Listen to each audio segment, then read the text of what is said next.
तारापुर की जिस तरीके से बात कर रहे हैं आकाश, क्या इस पहली लिस्ट के जरिए हम मान सकते हैं ऑल इज वेल, हर तरह की नाराजगी जो थी वो अब खत्म हो चुकी है? क्योंकि यहां जिस तरीके से सीटों को लेकर पेच फंसा हुआ था, अदला बदली की पिछले कई घंटों में खबरें आ रही थी, मनाने की कोशिशों को लेकर खबरें थी, क्या उस पर विराम लग चुका है? बीजेपी ने जिस तरीके से लिस्ट जारी की है उससे बस ये उम्मीद की जा सकती है, लेकिन सीट शेयरिंग के बाद भी ऐसा अनुमान था कि अब इस पर में कोई टीका टिप्पणी नहीं होगी, लेकिन उसके बाद भी ये सब होता रहा और लिहाजा इसीलिए इसमें बहुत लेट भी लगा सीट अनाउंस करने में कि कौन सी सीट पर कौन से उम्मीदवार होंगे। दानापुर से रामकृपाल यादव को टिकट दिया गया है। रामकृपाल यादव पहले आरजेडी में थे, फिर बीजेपी में आए, इस बार उन्हें दानापुर से टिकट मिला है। दानापुर बहुत अहम सीट है, अहम सीट इसलिए है कि आरजेडी की पकड़ वाली सीट भी मानी जाती है, और लेकिन इस बार रामकृपाल यादव को वहां से टिकट दिया गया है। पटना साहिब से रत्नेश कुशवाहा, बांकीपुर से नितिन नबीन जो कि मंत्री भी हैं नीतीश कुमार की सरकार में, आरा से संजय सिंह टाइगर। आरा सीट इसलिए महत्वपूर्ण है क्योंकि यहां से ये कहा जा रहा था कि पवन सिंह या फिर पवन सिंह की मां चुनाव लड़ सकती हैं, ये बात बार बार कहा जा रहा था, लेकिन ना तो पवन सिंह को टिकट मिला है और ना ही पवन सिंह की मां को टिकट मिला है, नाम नहीं है। एक सीट है बेनीपट्टी मधुबनी में, जहां से वहां के जो सिटिंग एमएलए हैं विनोद नारायण झा, उन्हें ही टिकट मिला है। ये सीट इसलिए अहम है क्योंकि यहां से कहा जा रहा था कि मैथिली ठाकुर चुनाव लड़ सकती हैं, मैथिली ठाकुर के नाम की चर्चा की जा रही थी, लेकिन मैथिली ठाकुर का नाम नहीं है, विनोद नारायण झा का नाम है बेनीपट्टी से। सीतामढ़ी सुनील कुमार पिंटू पूर्व सांसद रह चुके हैं और इस बार उन्हें एमएलए का कैंडिडेट बनाया गया है सीतामढ़ी शहर से। खजौली अरुण शंकर प्रसाद की अच्छी खासी पकड़ मानी जाती है, खजौली भी मधुबनी में ही पड़ता है। बिस्फी से हरिभूषण ठाकुर बचौल, ये सिटिंग एमएलए हैं, अभी ये वर्तमान में भी एमएलए हैं। हरिभूषण ठाकुर बचौल की भी अच्छी खासी पकड़ मानी जाती है। राजनगर से सुजीत पासवान को टिकट दिया गया है। झंझारपुर से नीतीश मिश्रा भी नीतीश कुमार की सरकार में मिनिस्टर हैं और उन्हें इस बार वहां से टिकट दिया गया है। नीरज कुमार सिंह बबलू छातापुर से उन्हें टिकट मिला है। ये सुशांत सिंह राजपूत के जो एक्टर थे उनके ये भाई माने जाते हैं। देवंती यादव को नरपतगंज से मिला है, फारबिसगंज से विद्यासागर केसरी को मिला है। रुपेश से यही सवाल लेना चाहती हूँ। रुपेश, थोड़ी देर आपने पहले बताया कि नंद किशोर यादव की टिकट कट चुके हैं। इस पहली लिस्ट को देखते हुए किस कौन से ऐसे बदलाव आप देख रहे हैं इसमें जिनको मौका नहीं दिया गया? देखिए, जैसे कुछ सीटों की चर्चा कर लेते हैं। जैसे हिसुआ सीट से अनिल सिंह, यानी कि हिसुआ से ये माना जा रहा था कि जो कांग्रेस की वहाँ से विधायक हैं, उन्होंने विधानसभा में भी कहा था कि हम बीजेपी के साथ आ सकते हैं, और वो उन्होंने अपने कांग्रेस नेतृत्व के खिलाफ भी एक तरह से बगावत की थी। तो ये माना जा रहा था कि हिसुआ से, जो कि नवादा जिले में है, वहाँ से बीजेपी उनको उतार सकती है, कांग्रेस की विधायक को, लेकिन फिर से अनिल सिंह को टिकट दिया गया है। इसके अलावा बहुत सारी चीज़ों की चर्चा हुई है। सीतामढ़ी की चर्चा अभी आकाश कर रहे थे। सीतामढ़ी के जो सुनील कुमार पिंटो हैं, उनको जेडीयू के टिकट पर एमपी के इलेक्शन में उतारा गया था आम चुनाव में, लेकिन वो बीजेपी के विधायक रहे हैं, बीजेपी नीतीश सरकार में वो मंत्री भी रहे हैं, लेकिन उनको सेट करने के लिए बीजेपी के आदमी को जेडीयू के खाते से उतारा गया था। फिर वो वापस बीजेपी में इस बार आ गए हैं। जेडीयू के सांसद थे, पिछली बार वहां से उनका टिकट कट गया था, देवेश चंद्र ठाकुर को टिकट दिया गया था। देवेश चंद्र ठाकुर अभी वहां से विधायक हैं, और इसके अलावा उनको यहाँ से इस बार फिर से बीजेपी सीतामढ़ी से उनको मैदान में उतार रही है। टिकट कटने में जो सबसे महत्वपूर्ण है वो है नंद किशोर यादव। मैं एक और अपडेट के लिए अब आमोद जी का रुख करना चाहूंगी। रुपेश, आपके पास आती हूँ। रुपेश ने बताया कि किस तरीके से विधानसभा अध्यक्ष नंद किशोर यादव का टिकट कट चुका है, लेकिन अब क्षेत्रीय समीकरण और जातिगत समीकरण को देखते हुए आमोद जी, किस तरीके से इस लिस्ट में फोकस किया गया है? क्योंकि एक और बड़ी खबर है जहां पर 9 महिलाओं के नाम भी इसमें नजर आ रहे हैं। देखिए,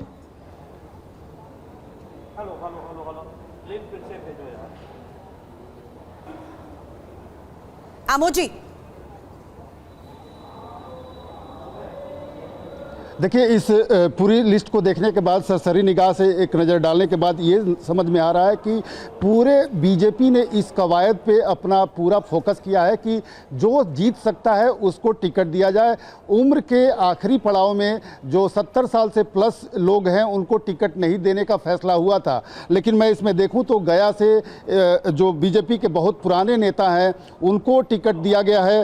और एक दूसरी तरफ अगर देखें तो पटना से नंद किशोर यादव की टिकट कटी है, अरुण सिन्हा की टिकट कटी है, लेकिन वही उन्हीं के समय के एक दूसरे मजबूत नेता हैं प्रेम कुमार, उनको टिकट गया से दी गई है। तो एक कोई फार्मूला इसमें सेट नहीं किया गया है। ये देखा गया है कि अगर हमारा कोई वरिष्ठ नेता है और वहाँ पे कोई मजबूत दूसरा नेता अल्टरनेटिव है तो उसको अगर जिताया जा सकता है तो उसको टिकट दी गई है, लेकिन ऑप्शन नहीं है तो पुराने नेताओं को भी दिया गया है। दूसरी तरफ मैं इसमें अगर देखूं तो जो कई ऐसे नेता थे जो सालों से प्रयासरत थे कि उनको टिकट मिले।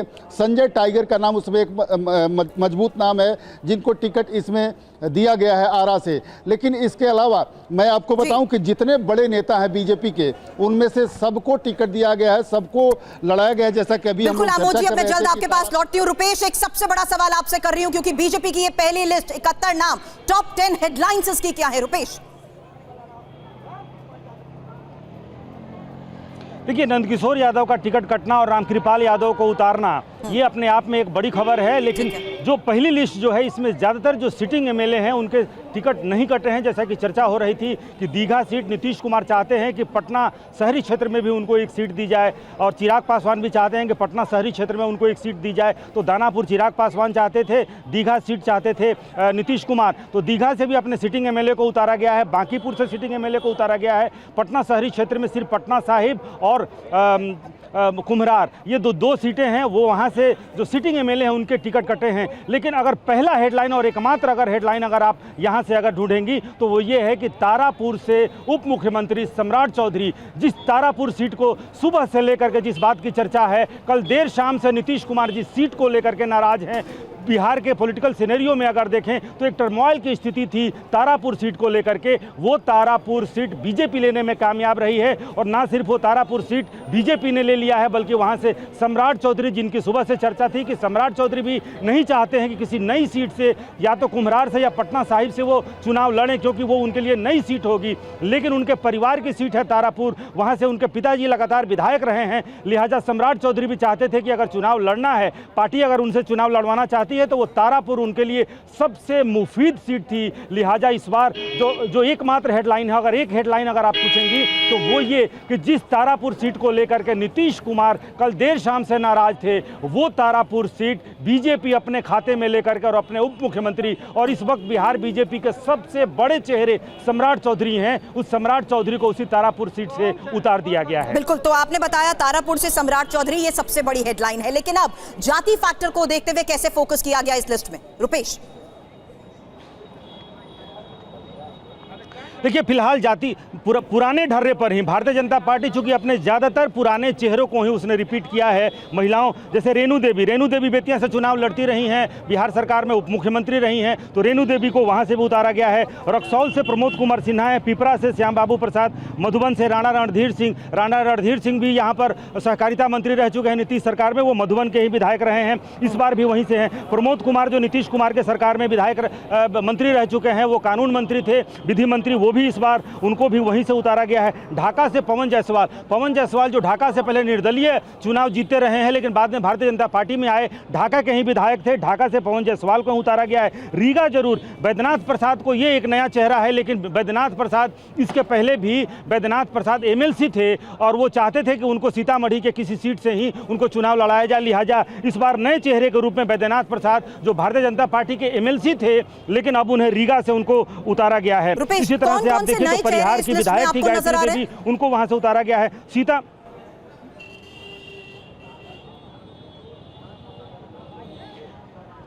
देखिए, बिल्कुल जैसा कि मैंने कहा कि बैद्यनाथ प्रसाद जो एमएलसी थे, उनको यहाँ से नए चेहरे के रूप में यहाँ से उनको उतारा गया है। बेनीपट्टी की चर्चा जैसे आकाश ने अभी की कि बेनीपट्टी से ये चर्चा थी कि वहाँ से मैथिली ठाकुर को चुनाव लड़ाया जा सकता है, लेकिन बेनीपट्टी से जो विनोद नारायण झा, जिनका कहा माना जा रहा था कि उनकी उम्र भी ज़्यादा है, वो नीतीश सरकार में मंत्री भी रह चुके हैं, उनका टिकट कट सकता है, लेकिन विनोद नारायण झा को इस बार फिर से उतारा गया है। बिस्पी से जो भारतीय जनता पार्टी के जो फायर ब्रांड नेता हरिभूषण ठाकुर बचौल हैं, उनको फिर से यहाँ पर उतारा गया है। झंझारपुर से नीतीश मिश्रा जो मंत्री भी हैं, उन्हीं को उतारा गया है। छातापुर से नीरज कुमार बबलू जो विधायक भी हैं, वहीं के विधायक हैं, सिटिंग एमएलए हैं, नीतीश सरकार में मंत्री हैं, उनको भी वहीं से उतारा गया है। फरबिसगंज से विद्यासागर केसरी को, वो भी उनकी सिटिंग सीट है। तो कुल मिलाकर के अगर आप देखें तो ज़्यादातर पूर्णिया से विजय कुमार खेमका भी पुराने हैं, कटिहार से पुराना चेहरा तारकिशोर प्रसाद जो उप मुख्यमंत्री रहे हैं, वर्तमान में वहाँ के विधायक हैं, उनको वहाँ से उतारा गया है। आलोक रंजन झा जो मंत्री रहे हैं सहरसा से, इस बार भी उनको उतारा गया है। संजय सरावगी जो मंत्री भी हैं और पुराना चेहरा, यानी कि अभी तक जो आप इस सीट पर अगर आप नज़र डालें 71 जो उम्मीदवारों को यहाँ पर जिनकी लिस्ट यहाँ पर है, बेगूसराय में कुंदन कुमार वहीं के विधायक हैं, तो ज़्यादातर पुराने चेहरों पर सुरभि इस वक्त भारतीय जनता पार्टी की अगर पहली जो लिस्ट है, पहली लिस्ट में भारतीय जनता पार्टी ने पटना शहर के 2 सीटों को अगर छोड़ दें तो ज़्यादातर पर अपने सिटिंग जो एमएलए हैं उनको रिपीट किया है। अपने विधायकों पर अपने जो मंगल पांडे की भी चर्चा यहाँ होनी चाहिए। मंगल पांडे बिहार सरकार के लिए उन पर एक बार फिर से फोकस करते हुए ये तीसरी बड़ी बात आप इस लिस्ट के जरिए रुपेश बता रहे हैं कि पुराने चेहरों पर दोबारा भरोसा जताते हुए ही फोकस इस लिस्ट में नजर आ रहा है। रुपेश,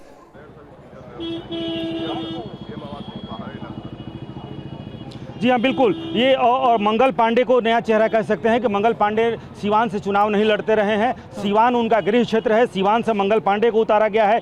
मनोज शर्मा अरवल की भी यहाँ पर चर्चा हो जानी चाहिए कि अरवल से मनोज शर्मा को उतारा गया है, वो भी नया चेहरा, पार्टी के प्रवक्ता रहे हैं और पार्टी के कई वरिष्ठ नेता जैसे गिरिराज सिंह के बहुत करीबी हैं मनोज शर्मा को अरवल से इस बार उतारा गया है। अरवल से चुनाव लड़ते रहे, उनका देहांत हो चुका है, निरंजन कुमार उनका देहांत हो चुका है, लिहाजा मनोज शर्मा को अरवल से यहाँ पर टिकट दिया गया है। गया शहर भी बहुत महत्वपूर्ण होगा कि माना जा रहा था कि उम्र के हिसाब से जो गया शहर में पिछले 6 बार के विधायक प्रेम कुमार का टिकट कट सकता है, लेकिन प्रेम कुमार पर भी इस बार भी भरोसा जताया है।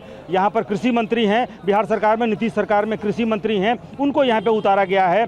और जमुई से श्रेयसी सिंह भी बीजेपी के विधायक हैं, जमुई से भी श्रेयसी सिंह को ही उतारा गया है। सबसे आखिर में जो 71 नंबर पर जो बीजेपी की लिस्ट है, यानी कि कुल मिलाकर के अगर देखें तो कुछ नए चेहरे इसमें जरूर हैं, लेकिन ज़्यादातर अपने भारतीय जनता पार्टी ने ज़्यादातर अपने पुराने चेहरों पर, अपने विधायकों पर। आकाश आपसे भी लेना चाहूंगी, जिससे साफ है कि जातीय समीकरण पर फोकस, पुराने चेहरों पर भरोसा, लेकिन इस बीच आपको बता दें कि जिस तरीके से क्षेत्रीय प्रदर्शन पर फोकस करते हुए पुराने चेहरों को दोबारा मौका दिया गया है।